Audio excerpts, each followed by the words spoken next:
Hey guys, tonight we are focusing the light. The world is blurry and dark, but in this workshop, we are grinding the windows that let us see the truth. We are joining the medieval optician. We are going to explore the secret geometry that allowed scholars to defeat old age. This is a story about sand, friction, and the invention of clarity. So, before you get comfortable, take a moment to like the video and subscribe. Now, listen to the stone against the glass, and let's ease into tonight's journey together. The workshop sits on a narrow street in Pisa, wedged between a baker and a rope maker. It is the year 1273. The building is 3 stories tall, but the optician works only on the ground floor, where the light is best. The walls are thick stone, whitewashed once, now stained with years of silica dust that has settled into every crack and corner. The dust is so fine it hangs in the air like fog, and when the sun comes through the eastern window in the morning, you can see it swirling in columns of gold. The floor is packed earth, swept clean each evening but always white by noon. The powder gets into everything. It gets into your hair, your clothes, under your fingernails, into the creases of your palms. You taste it when you eat your bread at midday. You feel it between your teeth. There is a workbench against the north wall. It is made of oak, heavy and scarred, and it sits beneath the largest window in the room. The window has no glass. Glass is for the rich, for churches, for palaces. This is a working window, open to the air, with wooden shutters that swing wide in the morning and close at dusk. The light that comes through is clean and bright, unfiltered by imperfect panes. This light is everything. Without it, the work cannot be done. You need to see the seeds, the cracks, the tiny imperfections that will ruin a lens. You need to see the curve as it develops, the way the surface catches the light, the way it bends. The smell in the workshop is wet stone. It is the smell of river sand mixed with water, of iron dust, of limestone. It is a cold smell, mineral and clean. When you step inside from the street, where the air smells of horse dung and baking bread and human sweat, the workshop smells like the inside of a cave. It smells like the earth before anything grew on it. There is no warmth here, even in summer. The stone walls hold the cool, and the water you use for grinding is always cold, drawn fresh from the well each morning.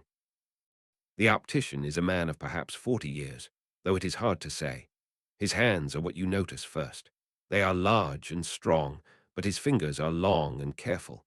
The tips are worn smooth from years of handling glass and stone. His nails are short, filed down, always clean despite the dust.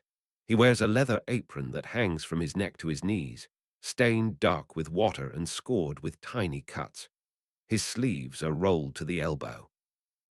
His forearms are thick with muscle, the muscle that comes from hours of circular motion, pressing and grinding and shaping. He does not speak much. The work does not require speech. It requires patience, attention, the ability to feel with your fingertips what your eyes cannot always see. He learned this trade from his father, who learned it from his father, who learned it from a man in Venice who guarded the secrets like they were worth more than gold. And they were. A good lens, a perfect lens, could command a price that would feed a family for a month. A master optician could name his terms. The old scholars, the monks, the merchants who needed to read their ledgers by candlelight, they would pay anything for a pair of reading stones that brought the blurred world back into focus. But before there can be a lens, there must be material. Not just any glass will do. Common window glass is full of bubbles, streaked with color, uneven in thickness. It is made too quickly, cooled too fast. The bubbles are trapped inside, seeds they are called, tiny pockets of air that scatter the light. A lens with seeds is worse than no lens at all. It creates halos, distortions, ghosts of letters that dance across the page. No, for a reading stone you need something pure. You need crystal. The best material is beryl, rock crystal, quartz that has grown deep in the earth over centuries, forming hexagonal pillars as clear as water. It is found in the mountains, in the Alps, in the high valleys where the miners dig for silver and sometimes, rarely, strike a vein of crystal instead. When a good piece comes to market, the optician hears about it. Word travels through the network of tradesmen, passed from the gem cutters to the goldsmiths to the glass makers. A merchant has brought a piece from Germany. It is the size of a fist. It is clear. There are no cracks. The optician goes to see it on a Tuesday morning. The merchant has a stall near the river in the quarter where the foreigners trade. The crystal sits on a piece of black cloth, and even in the shade of the awning it catches the light. The optician picks it up. It is heavy, cold, denser than glass. He holds it up to the sky, turning it slowly, looking through it. The world beyond the crystal is sharp, undistorted. He looks for seeds. There are none. He looks for veins of inclusion, tiny cracks where the crystal grew around impurities. There are none. He looks at the color. Pure crystal is colorless, but sometimes there is a hint of smoke, a faint gray that means iron or some other contaminant. This crystal is clear as spring water. The merchant names a price. It is high, very high, but the optician does not argue. He knows what this crystal is worth. He knows that from this one piece he can make perhaps 4 lenses, maybe 5 if he is careful. He knows that each lens will sell for 10 times what he is paying for the raw crystal. He counts out the coins, silver pennies that clink into the merchant's palm. The merchant wraps the crystal in the black cloth and hands it over. The optician tucks it under his arm and walks back through the morning streets to his workshop. Inside, he unwraps the crystal and sets it on the workbench. He lights a candle, even though the sun is bright through the window. He needs the flame. He holds the crystal over the candle, turning it slowly, watching how the light passes through. A candle flame is a good test because it is small and intense. If there are seeds, they will show up as dark spots against the yellow glow. He rotates the crystal, examining it from every angle. Nothing. Perfect. He sets the crystal down and considers it. The first decision is always the hardest. Where to cut? A crystal like this has natural planes of cleavage, directions along which it will break more easily. But those planes might not be in the right orientation for the lenses he needs to make. A reading stone needs to be a certain size, a certain thickness. Too small, and it is hard to hold and position. Too large, and it becomes unwieldy, expensive, a luxury rather than a tool. The ideal lens is about the size of a walnut cut in half, thick in the middle, thin at the edges. He picks up a piece of charcoal and begins to mark the crystal. He draws a circle, then another, then a third. He is planning the cuts, dividing the crystal in his mind into pieces that will become lenses. He marks, erases, marks again. He considers the natural striations in the stone, the way the crystal grew. He wants to work with the structure, not against it. Finally, he decides. He takes a small iron chisel and a wooden mallet. This is the roughing stage, the first and most dangerous step. The goal is to break the crystal into manageable pieces without shattering it completely. Crystal is hard, harder than glass, but it is also brittle. Strike it wrong and it will explode into 1,000 useless fragments. Strike it right and it will cleave along a clean line, giving you the rough blank you need. He positions the chisel against the crystal, along one of the lines he has drawn. He taps the mallet. Tink, a light tap just enough to make a mark. He taps again. Tink, he is not trying to break it yet. He is scoring the surface, creating a weak point. Tink, tink, tink. The sound is small and bright in the quiet workshop. Outside, a cart rumbles past. A dog barks. The rope maker next door is singing, some tune in a dialect the optician does not recognize. Tink, tink. After a dozen taps, there is a visible line in the crystal, a fine crack running along the score. The optician sets down the mallet and picks up the crystal. He holds it in both hands, positioning his thumbs on either side of the crack. He applies pressure, slowly, steadily. Nothing happens. He presses harder. The crystal is cold against his palms. He can feel the sharp edges where he has been chiseling. He presses harder still. Crack! The sound is sudden, sharp, final. The crystal splits in two, clean, perfect. He has been holding his breath without realizing it, and now he lets it out slowly. 2 pieces, each roughly rectangular. He sets one aside and examines the other. This is the piece he will work first. It is about the size of a hen's egg, irregular, one face rough where it broke from the parent crystal, the other face still polished by nature. He takes the mallet and chisel again. Now he needs to rough this piece into a disc. He works carefully, chipping away the corners, creating an approximate circle. Tink. A small fragment falls away. Tink. Another.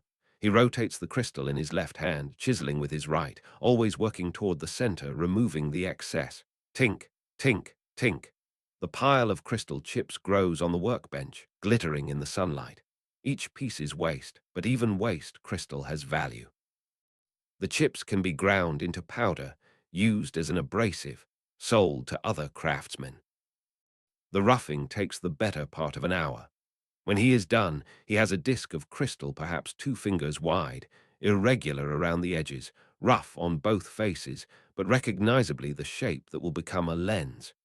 He brushes the chips into a wooden bowl and sets the rough disc aside. His fingers ache. The repetitive tapping, the careful control, it takes a toll.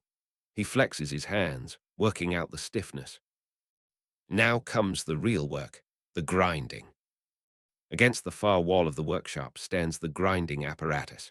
It is the most important tool the optician owns, more valuable than the workbench, more valuable than the chisels and files and polishing stones. It is a machine, though to call it that makes it sound more complicated than it is. At its heart is a wooden wheel, perhaps 3 feet in diameter, mounted horizontally on a wooden frame. The wheel is connected to a treadle, a foot pedal that, when pushed, turns the wheel. The mechanism is simple. Step on the treadle, the wheel rotates. Lift your foot, it slows. Press again, it spins. A child could operate it. But mounted on top of the wheel, that is where the magic happens. There is a vertical shaft rising from the center of the wheel, and at the top of this shaft, at about chest height, there is a tool, a dish. It is made of cast iron, shaped like a mushroom, a cylinder with a rounded top. The top is convex, curving outward like the dome of a church, like the crown of a head. This curve is everything. This curve is what will give the lens its shape. The dish is not smooth. It has been scored with a cross-hatching of grooves, a rough texture that helps it grip the abrasive. And the abrasive, that is the secret. River sand. Not just any sand, but a particular kind, fine-grained quartz from a particular stretch of the Arno, where the current has ground the stones down over centuries into grains of uniform size. Too coarse and the sand will scratch the crystal, leaving marks that can never be polished out. Too fine and it will not cut at all, will just slip and skitter across the surface. The sand from this part of the river is perfect. The optician has bags of it, stored in wooden casks, each grain precious. He takes the rough crystal disc to the grinding apparatus. He sits on a low stool, his feet positioned on the treadle. With one hand, he reaches into the cask and scoops out a handful of sand. He spreads it across the convex surface of the iron dish, then dips his fingers in a bucket of water and sprinkles the sand until it is wet but not soaking, a damp paste. The sand glitters in the light, thousands of tiny sharp edges ready to cut. He takes the crystal disc in both hands, holding it flat side down, and presses it against the dish. The fit is wrong, of course. The crystal is flat and the dish is curved, so only the center of the crystal makes contact. That is the point. He presses down and begins to work the treadle. The wheel turns, the shaft rotates, the iron dish spins, and the crystal, pressed against it, begins to grind. The sound is like nothing else. Grind, scritch, grind, scritch. A rhythmic, rasping noise, the sound of hard materials in friction, of quartz crystals cutting into crystal, mediated by iron and water. It is not loud, but it is pervasive. It fills the workshop. It gets into your bones. Grind, scritch, grind, scritch. The optician keeps the pressure even, not too hard, not too soft. Too hard and the sand will crush, will lose its cutting edges and become useless powder. Too soft and nothing will happen. He can feel it through his fingers, a vibration, a feedback. The crystal is cutting. Material is being removed. Slowly, grain by grain, the flat surface is becoming curved. He works the treadle in a steady rhythm. Press, release, press, release. The wheel turns. The dish spins. Grind, scritch, grind, scritch. His right foot is doing the work, but his whole body is involved. His back is straight. His shoulders are relaxed. His arms hold the crystal in position, applying the pressure, but they are not tense. Tension will ruin the work. You need to be firm but fluid, present but not forcing. Every few minutes he lifts the crystal and examines it. The center is beginning to wear away. There is a shallow depression forming, barely visible, but he can feel it with his fingertip. Good. He rotates the crystal slightly, changing the angle, ensuring that the wear is even across the entire surface. He sets it back against the dish. Grind, scritch, grind, scritch. The sand is turning to slurry. The water mixed with the ground quartz creates a grey paste that spreads across the dish. This is good. The slurry helps to carry away the waste material to keep fresh sand in contact with the crystal. But eventually, the sand will wear down too much, will become too fine to cut effectively. When that happens, he will need to wash away the old slurry and add fresh sand. He works for an hour. Then he stops, lifts the crystal, and walks to the bucket of clean water by the window. He dips the crystal in, washing away the slurry. He holds it up to the light. The surface is no longer rough. It is beginning to smooth. The center is definitely concave now, hollowed out. He can see his fingerprint in the fine scratches that cover the surface. Not deep scratches, just the marks left by the sand, a texture like brushed metal. He examines the curve. This is the critical part. The curve must be even, symmetrical, a section of a perfect sphere. If it is lopsided, if one side is deeper than the other, the lens will not focus light correctly. It will create distortions, astigmatism, headaches for the user. He runs his thumb over the surface, feeling for high spots, low spots. It feels even, but it is early yet. The curve is shallow.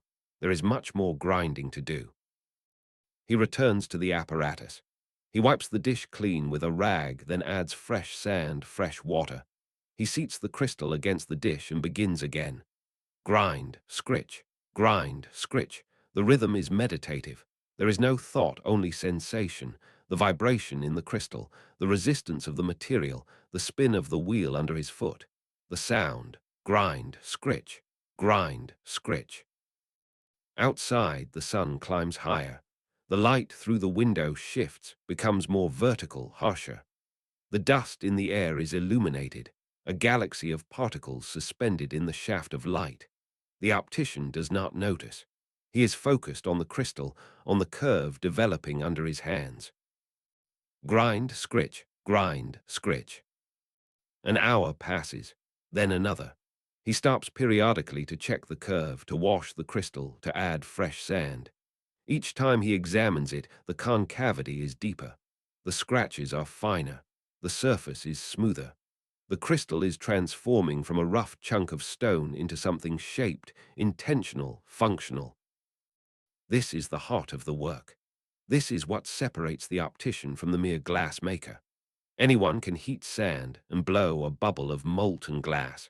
But to shape a solid crystal, to remove material grain by grain until the surface has exactly the right curve, that requires skill. It requires patience. It requires the ability to maintain focus and consistency over hours, over days. Because this is only the first surface. Once this side is done, he will need to flip the crystal and grind the other side. And then he will need to polish both sides, a process even more painstaking than the grinding. And then he will need to mount the lens in a frame and test it and make adjustments. The whole process, from rough crystal to finished reading stone, can take a week or more, and that is for one lens. But the optician does not think about that. He thinks about the stroke he is making right now, the pressure he is applying right now, the curve he is creating right now. Grind, scritch, grind, scritch. The sand is a wonder.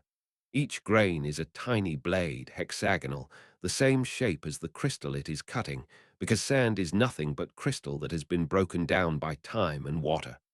quartz sand cutting quartz crystal. It is a slow violence, an erosion measured in microns, but it is also a kind of order imposed on chaos. The rough, irregular surface becoming smooth, the random becoming intentional. He varies the pressure slightly as he works, lightest at the edges, firmer at the center. This controls the depth of the curve. A lens for reading needs a certain focal length, determined by the curve. Too flat, and the lens will not magnify enough. Too steep, and it will magnify too much, will create a distorted image that is hard to look at. The optician knows the right curve by feel, by experience. His father taught him, and his father's father, a knowledge passed down through hands, not words. Grind, scritch, grind, scritch. The sound becomes part of the landscape. If you stood outside the workshop, you would hear it through the open window, a steady rhythm underlying the sounds of the street. The baker's apprentice delivering bread hears it. The rope maker braiding hemp hears it. The children playing in the dust hear it. They know the sound. It means the optician is working. It means that somewhere in the world, someone old will soon be able to read again. Inside the workshop, time becomes elastic. The optician enters a state that is not quite thought and not quite trance. His body knows what to do. His hands know where to apply pressure. His foot knows the rhythm of the treadle. His mind is present but empty, aware but not analyzing. This is the state where the best work happens, where the hours pass without notice, where the accumulation of tiny, perfect actions results in something extraordinary. The sun reaches its zenith and begins to descend. The angle of light through the window changes, becomes more oblique, softer. The optician does not stop. Grind, scritch, grind, scritch. He pauses to drink water from a clay cup. His mouth is dry, dusted with silica. He drinks deeply, then returns to the work. Grind, scritch, grind, scritch. The curve is deepening. The concavity is now obvious, a smooth bowl shape in the center of the disc. He can see how it catches the light, how it bends the rays. He holds it up to the window and looks through it at the building across the street. The image is upside down, distorted, still too blurry to be useful. But there is magnification. The curve is working. He needs to go deeper. He adds more sand, more water. The slurry is thick now, gray and gritty. He presses the crystal against the spinning dish. Grind, scritch, grind, scritch. His right calf is beginning to ache from working the treadle. He shifts his weight slightly, adjusts his posture. The work continues. Grind, scritch, grind, scritch. There is a rhythm to this work that connects the optician to something older than himself. Grinding, the circular motion, the application of abrasive to shape stone, it is one of humanity's oldest technologies. Before agriculture, before cities, there were hand stones grinding grain.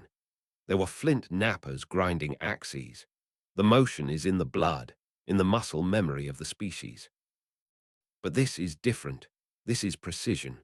This is not grinding grain into flour, where a little unevenness does not matter. This is grinding a curve that must be perfect, spherical, symmetrical, or the light will not focus correctly. This requires a feedback loop between hand and eye and mind, a constant adjustment, a dance of pressure and motion. Grind, scritch, grind, scritch. The afternoon wears on. Shadows lengthen in the workshop. The light becomes golden, slanting through the window at a steep angle. The optician finally stops. He lifts the crystal and examines it in the fading light. The curve is deep now, nearly as deep as it needs to be. The surface is covered with fine scratches, a matte finish that diffuses the light. But the shape is right. He can feel it. He walks to the bucket and washes the crystal thoroughly, rinsing away all the slurry. He dries it with a clean cloth and holds it up to the last rays of sunlight. The curve is beautiful, a perfect section of a sphere, catching the light and bending it. He looks through the crystal at his hand.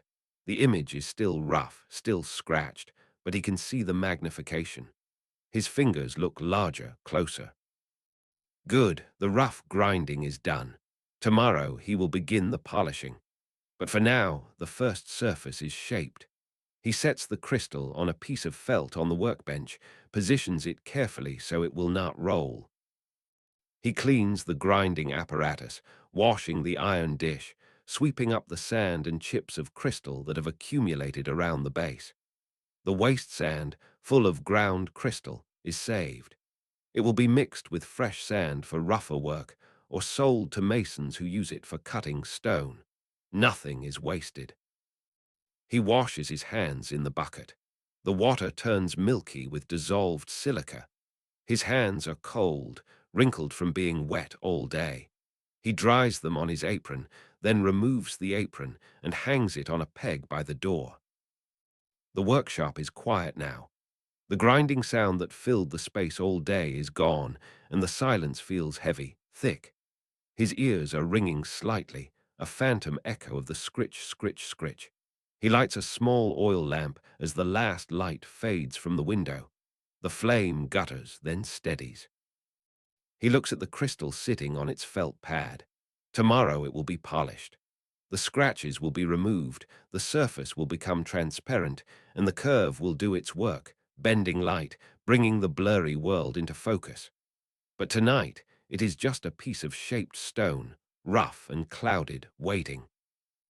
The optician closes the shutters on the window, shutting out the sounds of the street settling into evening. He takes a crust of bread from a shelf, some cheese, a cup of wine.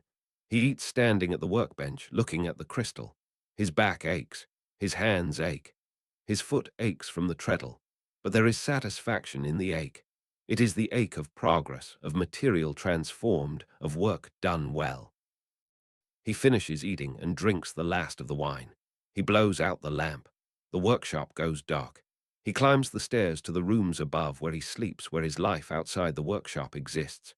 But even as he lies down, even as sleep begins to claim him, he can still feel it. The vibration in his hands, the rhythm in his foot. Grind, scritch. Grind, scritch. It is in his bones now. It will be there tomorrow when he wakes. It will be there the day after. It is the rhythm of the work, the heartbeat of the craft. In the morning, the workshop is cold. The optician descends the stairs while the street outside is still dark. He opens the shutters to let in the grey pre-dawn light. The crystal sits where he left it, unchanged, waiting. He lights a candle and examines it again. In the candlelight, he can see every scratch, every imperfection. The surface is like frosted glass, translucent but not transparent. Today, the polishing begins. This is a different kind of work. Where grinding is about removal, about violence controlled and directed, polishing is about refinement. It is about taking the rough surface and making it smooth, taking the matte finish and making it transparent.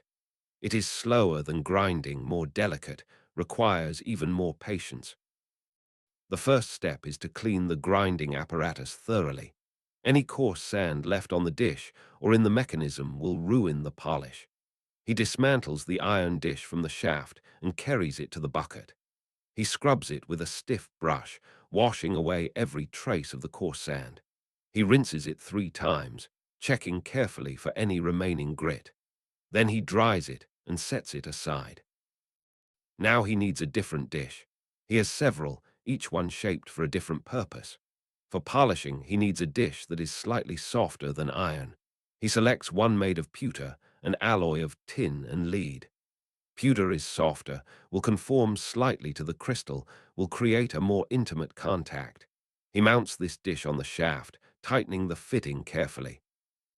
The polishing compound is different too. No more coarse river sand. Now he needs something finer, gentler.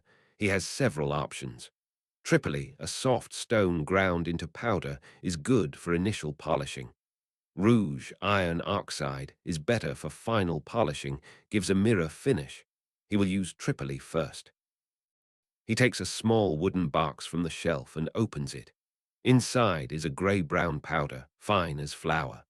This is Tripoli, mined from deposits in North Africa, brought by traders across the Mediterranean. It is expensive but essential. He takes a pinch and sprinkles it on the pewter dish, then adds a few drops of water, just enough to make a thin paste. Too much water and the tripoli will wash away. Too little and it will cake up. He sits at the grinding apparatus, the crystal in his hands. He positions it against the dish and begins to work the treadle. The sound is different now. Not the harsh scritch-scritch of coarse sand, but a softer, higher-pitched hiss. Hiss, hiss, hiss. The pewter dish turns. The tripoli cuts, but gently, removing the scratches left by the sand, smoothing the surface. The pressure must be much lighter now. Too much force and the tripoli will cut unevenly, will create new scratches instead of removing old ones. He holds the crystal delicately, barely pressing it against the dish. His hands are more relaxed now, more sensitive. He can feel every tiny variation in the surface through his fingertips. Hiss, hiss, hiss. This is meditative in a different way than the grinding was. The grinding was almost aggressive, a controlled attack on the material. This is gentle, a caress. He is coaxing the crystal toward perfection, not forcing it. He works for half an hour, then lifts the crystal and examines it. The surface is noticeably smoother. The deep scratches from the sand are fading, being replaced by finer scratches from the tripoli. It is still matte, but less so. There is a hint of transparency beginning to show. He washes the crystal and returns to work. Hiss, hiss, hiss. The morning light brightens. The sun rises somewhere beyond the buildings across the street, and gradually the light in the workshop shifts from grey to gold. The optician works on, oblivious. Polishing takes longer than grinding. Where grinding is about removing material quickly, polishing is about removing microscopic layers, refining the surface down to the point where it no longer scatters light. Each scratch, no matter how small, acts as an imperfection that diffracts light, creating blur. True transparency requires a surface smooth at the level of the wavelength of light itself, smooth beyond what the eye can see, beyond what the finger can feel. The ancients did not understand this in terms of wavelengths and physics, but they understood it in practical terms. They knew that polishing was necessary, that it was the difference between a clouded lens and a clear one. They knew that it took time, patience, the right materials, the right pressure. Hiss, hiss, hiss. Hours pass. The optician stops periodically to add more tripoli, more water, to wash the crystal and check his progress.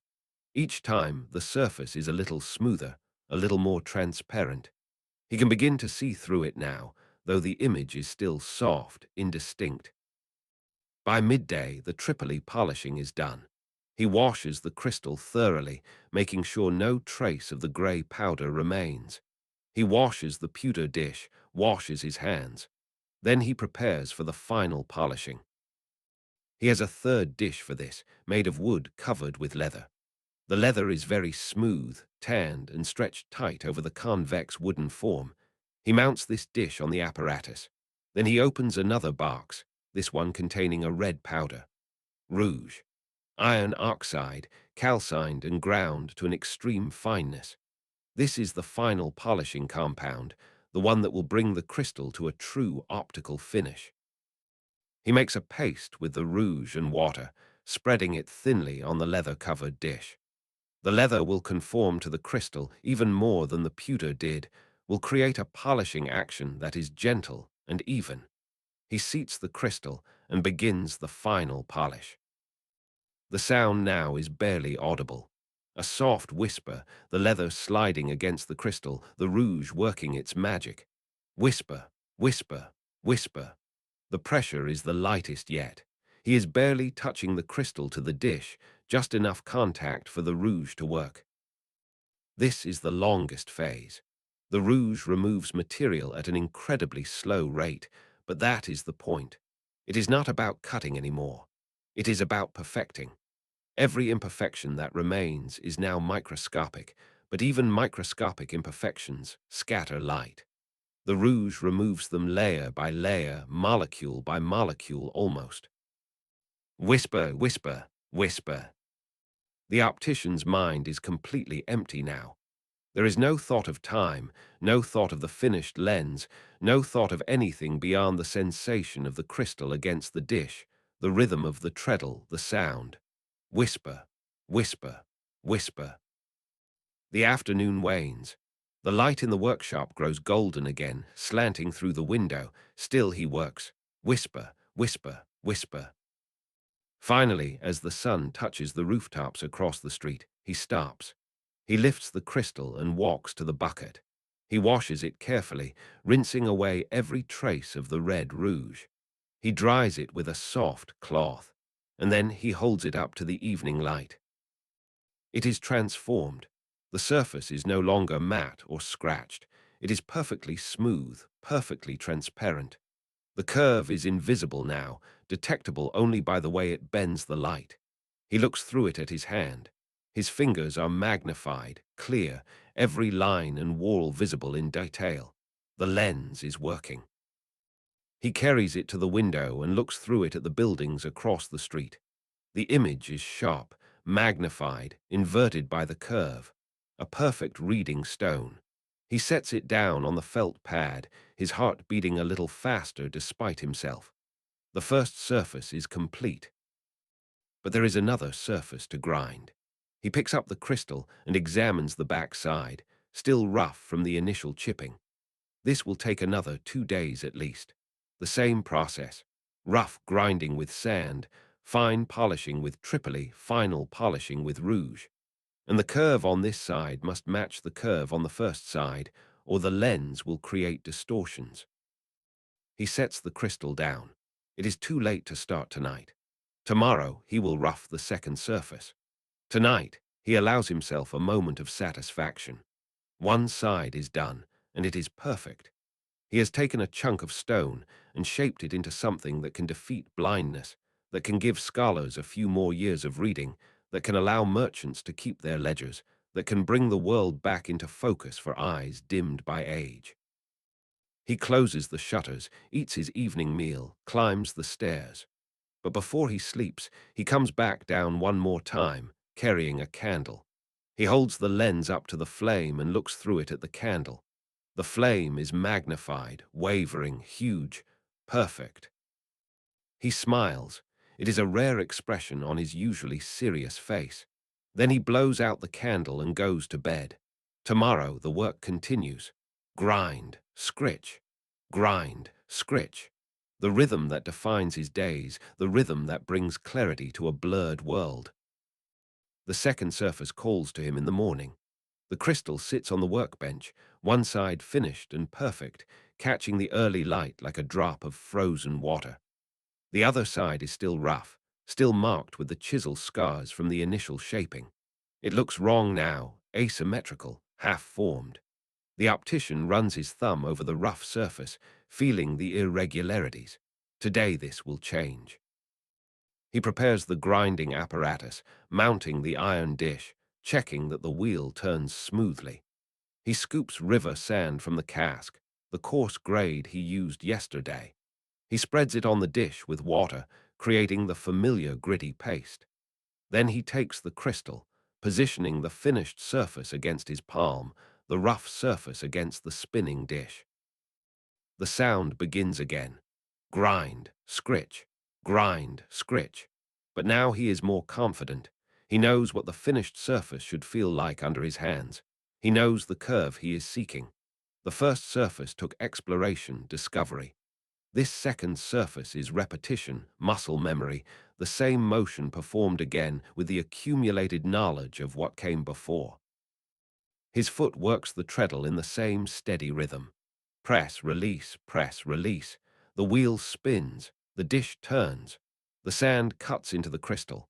Material is removed, grain by grain, the rough surface becoming concave. He works through the morning, stopping periodically to check the curve, to feel with his fingertips how the hollow is developing. The curve on this side must mirror the curve on the first side. If one is steeper than the other, the lens will create distortions, will bend light unevenly. He compares the two surfaces by pressing them together, feeling for gaps, for high spots. They must match. Grind, scritch, grind, scritch. By midday, the rough grinding is done. The second surface has a deep concave curve matching the first. The crystal is now shaped on both sides, a double concave lens, thick at the edges, thin in the middle. When he holds it up to the light, he can see through it, though the image is rough and scratched. The world beyond the crystal is smaller, pushed away by the curves. This is right.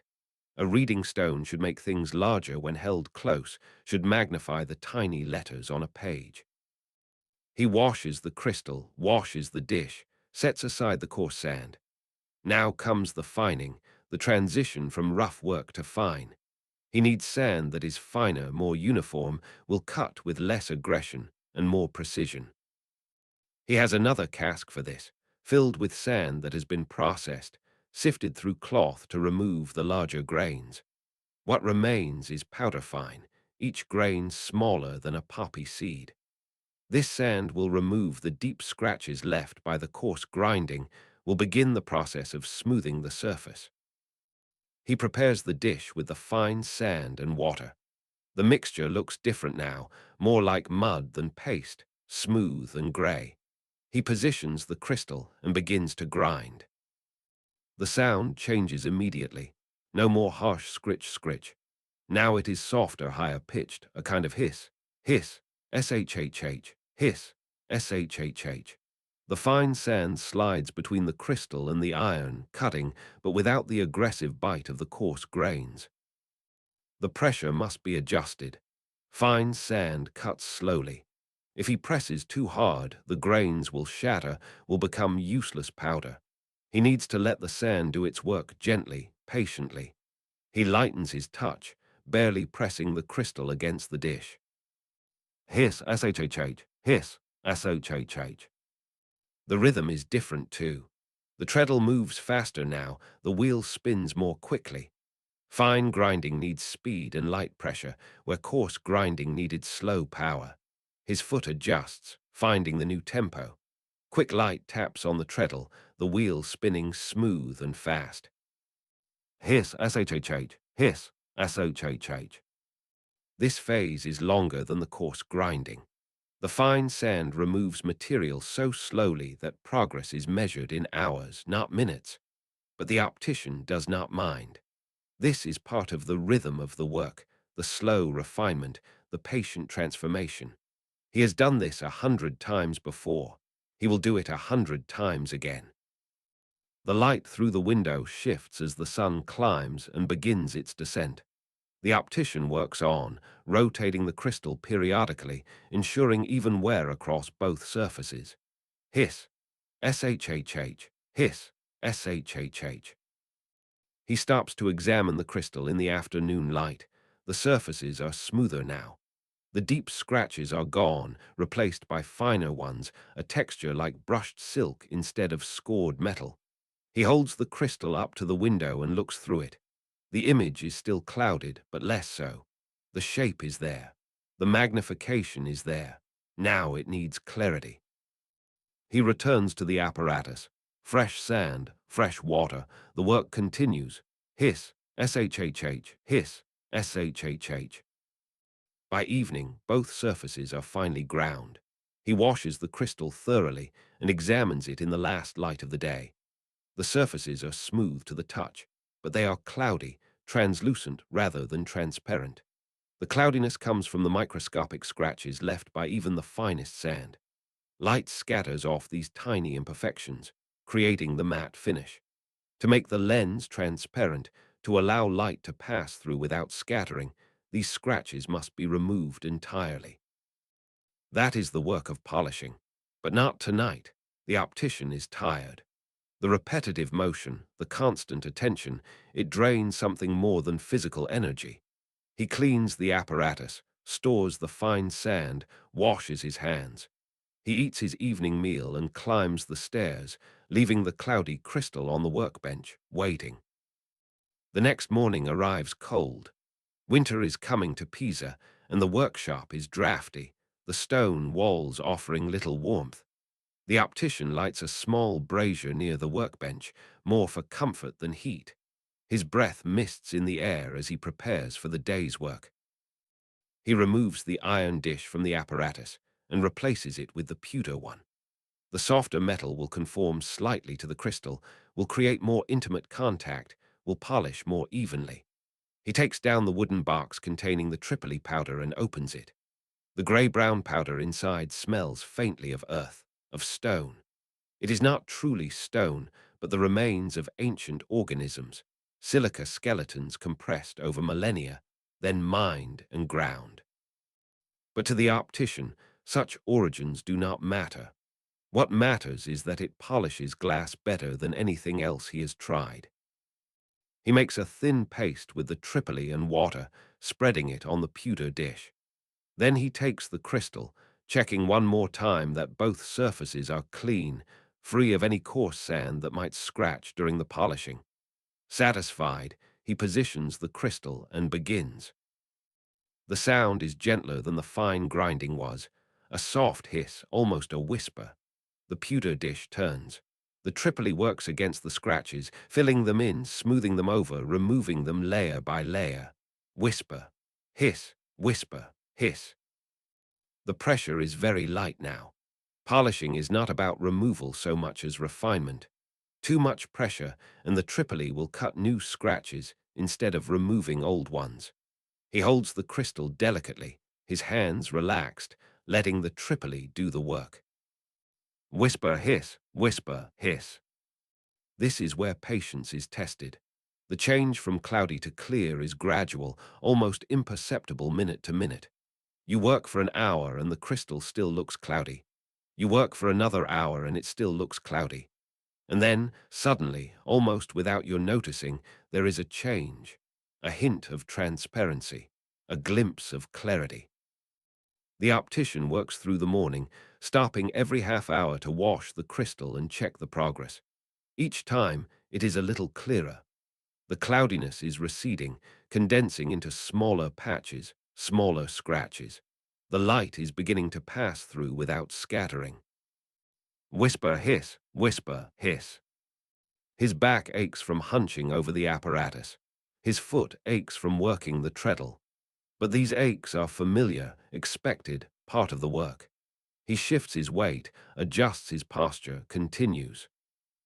By midday, the Tripoli polishing is making visible progress. When he holds the crystal to the light now, he can see through it clearly in some places, cloudily in others. The clear patches are growing, spreading, merging. He is close. He continues through the afternoon. Fresh Tripoli, fresh water, the steady rhythm, whisper, hiss, whisper, hiss. As the sun begins its descent toward evening, he stops and examines the crystal.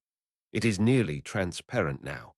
Only the faintest haze remains, a slight diffusion of light that tells him there are still microscopic imperfections in the surface. For a rough lens, for a lens that will be used in bright light, this might be good enough. But the optician is a perfectionist. He wants true clarity. He wants a lens that will work even by candlelight, even when the light is low and every bit of transparency matters. He washes the apparatus thoroughly, removing every trace of Tripoli. The final polish requires absolute cleanliness.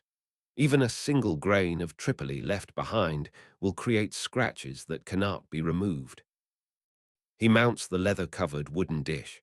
The leather is smooth, supple, tanned to perfection. It will create the final polishing action, gentle and even. He opens the box containing the rouge, the fine red powder of iron oxide.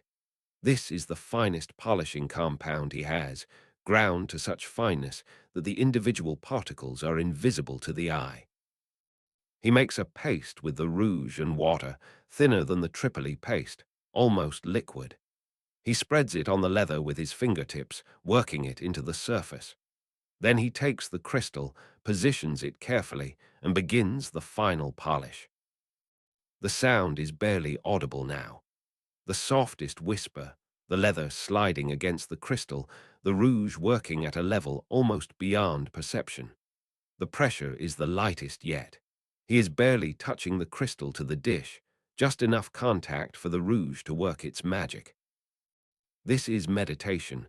There is no thought, only sensation, the feel of the crystal in his hands, The vibration transmitted through his fingertips, the rhythm of the treadle, the sound, whisper, whisper, whisper. Time becomes meaningless. The light outside fades from gold to grey to the blue of early evening. The optician lights a candle but does not stop working. Whisper, whisper, whisper. The rouge polishes slowly, so slowly that you could work for an hour and see no change. But the change is happening. At the microscopic level, the surface is becoming smoother, the remaining imperfections being filled in, planed away, perfected. The optician works into the night. His hands know when to stop. They feel it before his eyes can see it, a subtle change in the resistance, in the way the crystal slides against the leather. The surface has reached its limit. It is as smooth as it can be made. He stops. He washes the crystal carefully, rinsing away all the rouge. The water in the bucket turns pink. He dries the crystal with a soft cloth and carries it to the candle. He holds it up to the flame. The light passes through the crystal without scattering. There is no haze, no cloudiness. The crystal is perfectly transparent. He can see the flame through it, sharp and clear, magnified by the curves of the lens. It is beautiful. He looks through the lens at his hand. His fingers are magnified, every line and wall visible in perfect detail. He looks at the grain of the wooden workbench. It is huge, exaggerated, clear. The lens is working exactly as it should. He sets the crystal down on its felt pad and allows himself a long breath. The grinding and polishing is done. Both surfaces are finished. The lens is complete in its optical properties. Now it needs to be tested properly, needs to be mounted, needs to be made into something useful. But that is work for tomorrow. Tonight he has earned rest. He cleans the apparatus, stores the rouge, washes his hands. The water in the bucket is pink and grey with the residue of the day's work. He empties it into the street gutter and refills it from the well for tomorrow. He eats bread and cheese standing at the workbench, looking at the finished lens. It sits there like a drop of water that will not evaporate, perfectly clear, perfectly shaped. In the candlelight, it seems to glow from within, though that is just the reflection of the flame. He climbs the stairs and sleeps deeply, dreamlessly. Morning brings purpose. The optician descends to the workshop and immediately takes down a manuscript from the shelf. It is a psalter, old, the vellum yellow with age, the writing small and precise. The letters are perhaps a quarter the size of his smallest fingernail, written in the dense script that monks use to save precious parchment. He sets the manuscript on the workbench where the light from the window is strongest. Then he picks up the lens and holds it over the page, adjusting the distance until the letters come into focus. They jump. That is the only word for it. The tiny cramped letters suddenly jump forward, enlarged, clear, black against the cream background. He can see every detail of the ink, the slight bleeding where the quill pressed too hard, the hesitation where the scribe lifted the pen. The letters are huge now, easy to read, magnified 3 or 4 times their actual size. He moves the lens across the page. Everywhere he looks, the text is sharp and clear and large. The presbyopia, the old-age farsightedness that makes reading impossible for scholars past their 40th year, is defeated. This lens gives back what time takes away. He sets the lens down and picks up a second piece of crystal from the workbench. This is another lens he finished 2 days ago, intended as a mate to this one. Spectacles are sold in pairs, one for each eye, mounted in a frame that perches on the nose. He tests this second lens on the manuscript. It also magnifies perfectly, and the curves match. Good. Now comes the craft of the frame. The optician moves to a different section of the workbench, where his woodworking and bone-carving tools are stored. He takes down a piece of horn, cut from a cow, bleached and dried. Horn is the best material for frames. It is light, strong, slightly flexible. It can be carved, heated, bent, and it is cheap enough that even a merchant of modest means can afford it. He also has bone, whiter and harder than horn, and wood, lighter still.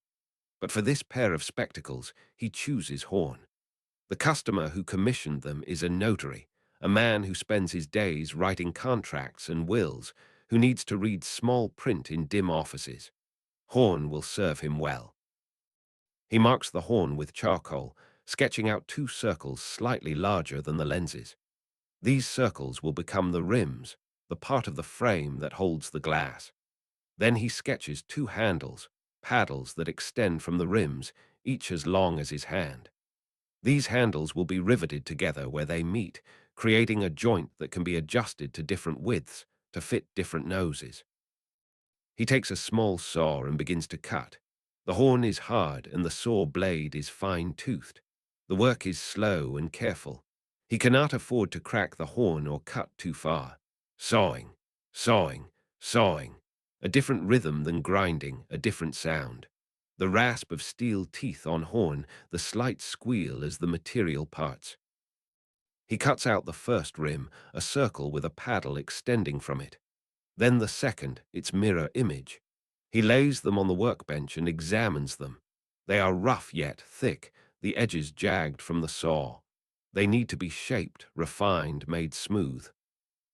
He takes a file and begins to work the edges. The file rasps against the horn, removing material in dusty curls. He shapes the rims, making them thinner, lighter, more elegant. He shapes the paddles, tapering them toward the ends, creating a graceful curve.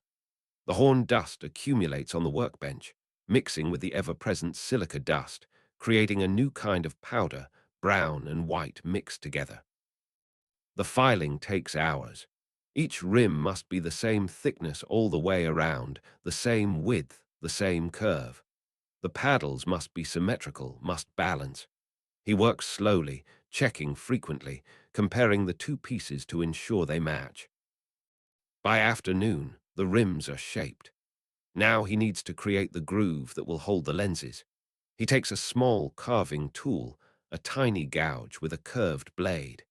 He rests the rim on a leather pad on the bench and carefully begins to carve, working around the inner circumference of the rim, cutting a shallow groove. The carving is delicate work. Too deep and the horn will crack. Too shallow and the lens will not seat properly. The groove must be smooth, even perfectly circular. The optician's hands are steady. He has done this many times. The gouge cuts into the horn with a soft scraping sound, peeling away thin ribbons of material. He works his way around the first rim, then the second. The grooves are clean and even, ready to receive the lenses. But first, the rims need to be finished. He takes fine sandpaper, made from fish skin dried with abrasive glue, and begins to smooth all the surfaces. The rough spots disappear. The horn takes on a polish, a soft sheen. Then comes the drilling. The paddles need to be joined, and that requires holes for the rivet. He marks the center of each paddle at the point where they will overlap.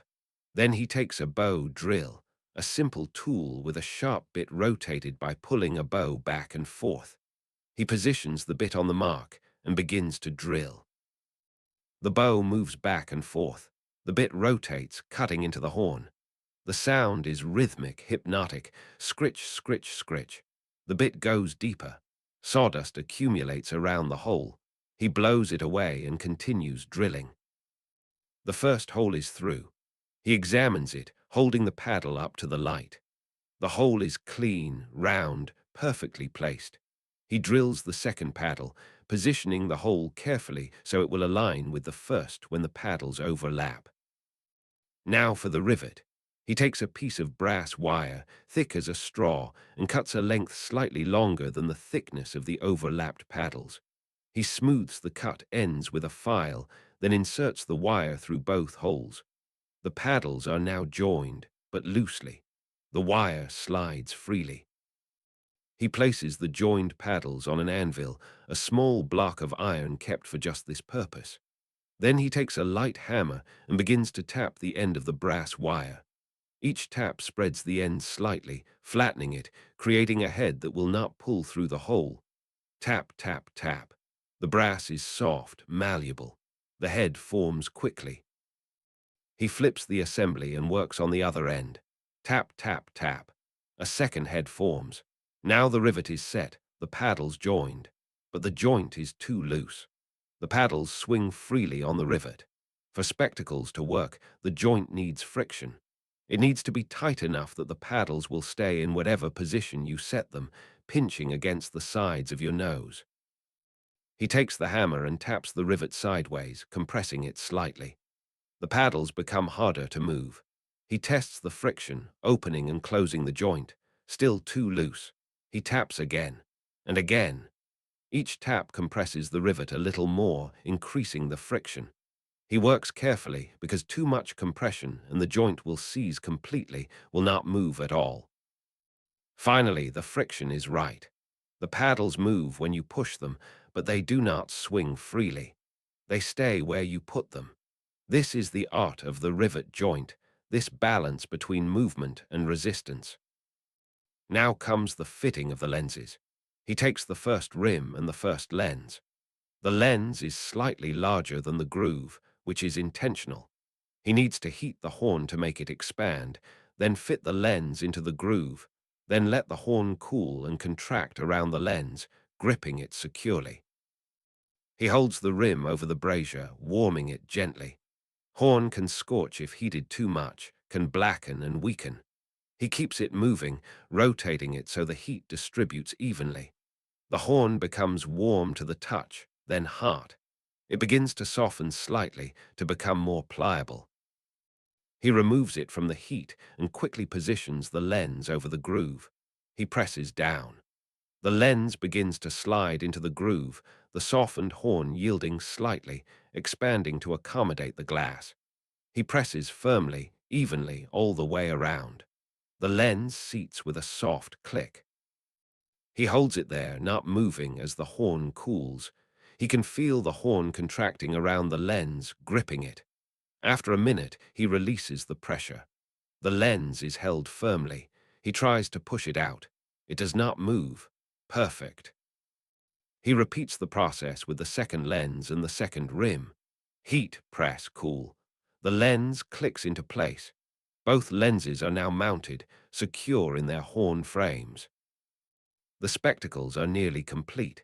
He just needs to smooth any rough edges, to polish the horn to its final finish. He takes the fish skin sandpaper and works over all the surfaces, removing any tool marks, any imperfections. The horn becomes smooth and lustrous, pleasant to touch. He wipes the lenses clean with a soft cloth, removing any fingerprints or dust. Then he holds the spectacles up to the light, examining them from every angle. The lenses are clear and perfectly set. The frame is symmetrical and well made. The rivet joint has the right friction. They are ready. He carries them to the workbench and positions them over the manuscript. He adjusts the joint, setting the width so the lenses are about the width of his eyes apart. Then he looks through both lenses at the text. The letters leap out, huge and clear. The magnification is perfect. Both lenses working together create no distortion, no double vision, no aberration. The presbyopia is defeated utterly.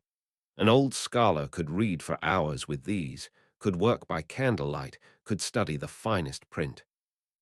The optician allows himself a smile. This pair is good, better than good. This pair is perfect. The customer will be pleased. The notary will be able to continue his work, to write his contracts, to read his documents.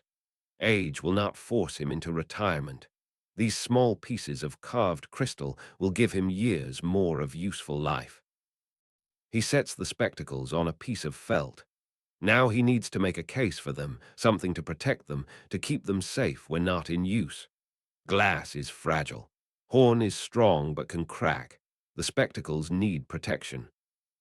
He takes a piece of leather, soft and supple, tanned to a rich brown. He measures and cuts a rectangle large enough to fold around the spectacles. Then he takes a needle and thread, waxed thread that will not rot, and begins to sew. The stitching is simple but strong. He folds the leather and sews one side, creating a pocket. The stitches are small and even, each one pulled tight. When he is finished, he has a leather pouch, open at one end, just the right size for the spectacles. He slides the spectacles into the pouch. They fit perfectly, protected from bumps and scratches. He ties the pouch closed with a leather thong. The spectacles are now complete and packaged, ready for delivery. The optician sets the pouch on the shelf where finished work waits for customers. Tomorrow the notary will come to collect them. He will try them on, will test them on his documents, will likely exclaim in wonder at the clarity.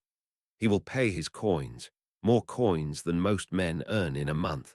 And the optician will take the coins and buy more crystal, more sand, more Tripoli and rouge. And the cycle will continue. But for now, the work is done. The optician looks at his workshop. The workbench is covered with dust, white silica mixed with brown horn shavings, red rouge stains, grey Tripoli. The grinding apparatus sits idle, the leather-covered dish still mounted on the shaft. Tools are scattered where he used them: saws, files, gouges, drills. He begins to clean. This is part of the ritual, the closing of the workday. He sweeps the dust from the workbench into a wooden tray, separates the horn shavings from the silica dust, stores what can be reused. He wipes down the grinding apparatus, removes the leather dish, and stores it carefully. He hangs the tools back on their pegs on the wall, each one in its place. He washes the buckets, refills them with fresh water for tomorrow. He sweeps the floor, pushing the accumulated dust out the door into the street. The workshop becomes clean again, or as clean as a place of grinding and polishing can ever be. The white dust never entirely leaves. It is in the stones of the walls, in the cracks of the floorboards, in the grain of the workbench. It is the mark of the trade, the residue of transformation. He closes the shutters on the window, shutting out the evening sounds of the street. He banks the fire in the brazier so it will last through the night, providing a small warmth against the cold. He takes a last look at the workshop, at the tools and materials that are the instruments of his craft. On the shelf, the leather pouch sits waiting. Inside are the spectacles, the culmination of days of work, the product of knowledge passed down through generations. Two pieces of crystal, shaped and polished to perfection. Two circles of horn, carved and fitted with precision. One brass rivet, set with just the right friction. Together, they form a tool that defeats time, that gives back to the old what nature takes away. The optician climbs the stairs to his rooms above. His hands are clean, but his fingernails still show traces of horn dust, of rouge stains. His back aches pleasantly, the ache of work completed. His foot remembers the rhythm of the treadle. His hands remember the vibration of the grinding, the gentle pressure of the polishing. He eats his evening meal, simple food, bread and soup. He drinks a cup of wine. The room is quiet except for the sounds from the street below, the sounds of Pisa settling into night, carts creaking past, voices calling, a dog barking, the church bell ringing the hour. He thinks about tomorrow. There are more lenses to grind. There is a piece of Venetian glass, clear and fine, waiting to be shaped. There is a customer who wants spectacles with bone frames, lighter than horn. There is always more work. The demand for reading stones grows every year as more men learn to read, as more books are copied, as the world of letters expands. But tomorrow can wait. Tonight, the work is done. The spectacles are complete. They sit in their leather case, perfect and ready, waiting to bring the blurred world into focus for someone who needs them. The optician lies down on his bed. The room is dark except for the faint glow of the banked fire downstairs. He closes his eyes. But before sleep takes him, he sees it all again in his mind. The crystal held up to the candle, checking for seeds. The hammer striking the chisel. Tink, tink, tink, the sand spread on the iron dish. The sound of grinding, grind, scritch, grind, scritch. The transition to fine sand, hiss, shhh, hiss, shhh. The Tripoli polishing, whisper, whisper, whisper. The rouge bringing transparency, the letters jumping out on the page, the horn carved and fitted, the lens clicking into place, the spectacles complete. It is all there, every step, every sound, every sensation. This is his life, this is his craft.